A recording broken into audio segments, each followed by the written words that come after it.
શ્રોતા મિત્રો, હવે સાંભળશો પ્રાસંગિક, જેનો વિષય છે અર્થતંત્રના વિકાસમાં પ્રવાસન ક્ષેત્રની ભૂમિકા. પઠન કરી રહ્યા છે તૌફીક સમા. પ્રવાસનના વ્યાપકપણે મુખ્ય આર્થિક પરિબળ તરીકે જોવામાં આવે છે. તેની અસર મહેમાનગતિ જેવા સંબંધિત વ્યવસાયો પર થાય છે. પ્રવાસનની કમાણી અન્ય ઉદ્યોગોમાં ફેલાય છે. સ્થાનિક વસ્તીની નાણાકીય સુખાકારી અને જીવન ધોરણમાં સુધારો કરે છે. પ્રવાસન સંબંધિત પ્રવૃત્તિઓની સૌથી આવશ્યક આર્થિક તત્વ એ છે કે તેઓ વિકાસશીલ દેશોને 3 ઉચ્ચ અગ્રતા લક્ષ્યો હાંસલ કરવામાં મદદ કરે છે: આવક, ઉત્પાદન, રોજગાર અને વિદેશી વિનિમયની કમાણી. આ સંદર્ભમાં પ્રવાસન ઉદ્યોગ આર્થિક વિકાસના પરિબળ તરીકે મહત્વની ભૂમિકા ભજવે છે. આર્થિક વિકાસના વિવિધ તબક્કામાં આ ઉદ્યોગની અસર દેશના વિશિષ્ટ ગુણો દ્વારા નક્કી કરવામાં આવે છે. આર્થિક વિકાસને ઉત્તેજિત કરીને રોજગારીની તકો ઊભી કરી, ગરીબી દૂર કરવા અને ટકાઉ વિકાસને પ્રોત્સાહન આપવા તથા ગ્રામીણ અને દૂરના વિસ્તારોમાં પ્રવાસન સામાજિક આર્થિક વિકાસને પ્રોત્સાહન આપવામાં મહત્વની ભૂમિકા ભજવે છે. ઇન્ટરનેશનલ મોનેટરી ફંડના અહેવાલ મુજબ પ્રવાસન ફરી એકવાર આર્થિક પુનઃ પ્રાપ્તિ અને વૃદ્ધિનું એક મહત્વપૂર્ણ એન્જિન છે.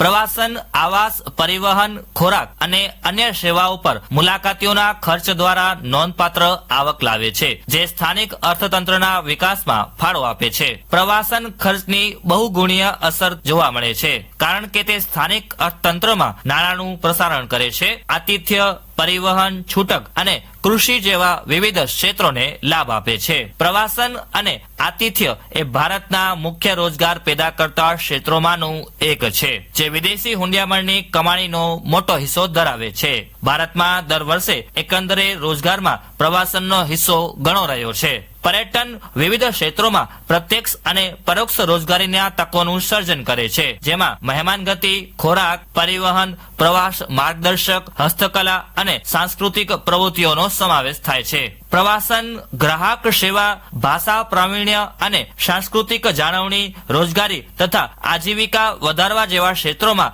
કૌશલ્ય વિકાસ અને તાલીમ માટેની તકો પૂરી પાડે છે. પ્રવાસન એ અત્યંત શ્રમસઘન ઉદ્યોગ છે, જે રોજગારીનું સર્જન કરે છે, ખાસ કરીને શ્રમ બજારમાં મર્યાદિત પહોંચ ધરાવતી વ્યક્તિઓ માટે. વિકાસશીલ દેશોમાં પ્રવાસનને આર્થિક વૃદ્ધિના નોંધપાત્ર સ્ત્રોત તરીકે વ્યાપકપણે ગણવામાં આવે છે. પ્રવાસન દ્વારા ગ્રામીણ અને છેવાડાના વિસ્તારોમાં ગરીબી નાબૂદી તેમના કુદરતી અને સાંસ્કૃતિક વારસાને જાળવી રાખીને આ પ્રદેશોની આર્થિક ક્ષમતાનો ઉપયોગ કરવાની અનન્ય તક રજૂ કરે છે. નોકરીઓનું સર્જન કરીને સ્થાનિક વ્યવસાયને ટેકો આપી સમુદાયના વિકાસને પ્રોત્સાહન આપે છે. પ્રવાસન રોજગાર, ઉદ્યોગ સાહસિકતા, સ્થાનિક વ્યવસાયો અને માળખાગત રોકાણ દ્વારા સ્થાનિક સમુદાયમાં આવકનું પુનઃ વિતરણ કરીને ગરીબી દૂર કરવામાં મદદ કરે છે. ગ્રામીણ અને દૂરના વિસ્તારોમાં પ્રવાસન વિકાસ હાંસિયામાં ધકેલાઈ ગયેલા સમુદાયો, મહિલાઓ, યુવાનો અને સ્થાનિક લોકોને પ્રવાસન મૂલ્ય શૃંખલામાં ભાગ લેવાની તકો પૂરી પાડે છે,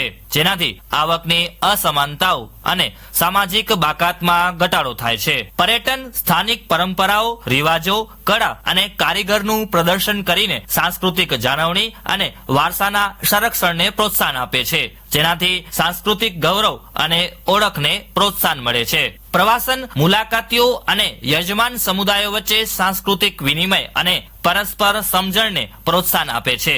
સહનશીલતા, વિવિધતા અને આંતર સાંસ્કૃતિક પ્રશંસાને પ્રોત્સાહન આપે છે. ડિજિટલ પ્લેટફોર્મ્સ અને સોશિયલ મીડિયા ચેનલો ગ્રામીણ પર્યટન સ્થળોને પ્રોત્સાહન આપવા, પ્રવાસીઓને આકર્ષવા, બુકિંગ સમીક્ષાઓ, ભલામણોની સુવિધાઓ આપવા માટે નિર્ણાયક ભૂમિકા ભજવે છે. પ્રવાસન મનોરંજન, સાંસ્કૃતિક સંવર્ધન, શારીરિક તંદુરસ્તી, માનસિક સુખાકારી અને રહેવાસીઓમાં તણાવના રાહતને પ્રોત્સાહન આપીને સ્થાનિક સમુદાયની સુખાકારીમાં ફાળો આપે છે. વિશ્વના ઘણા દેશોમાં પ્રવાસન જીડીપીના ઊંચી ટકાવારીનું પ્રતિનિધિત્વ કરે છે.